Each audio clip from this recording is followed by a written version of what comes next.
Ready to uncover hidden gems and snag overlooked real estate deals on Zillow. First, head over to Zillow.com, type in the city or area you're interested in investing, and then click search. This is where the real magic begins.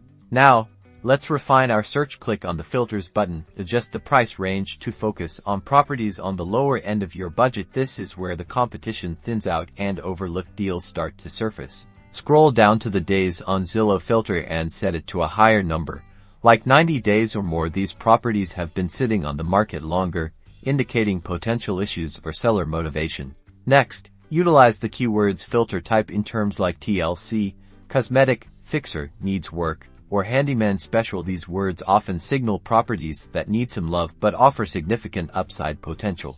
As you browse the listings, pay close attention to the photos. Look for properties with outdated interiors, peeling paint, overgrown yards, or signs of deferred maintenance. These are red flags for some buyers, but opportunities for you. Finally, utilize the map view to your advantage. Zoom in on specific neighborhoods and look for clusters of properties that meet your criteria. Drive by these properties if possible to assess the neighborhood and the property's exterior condition in person.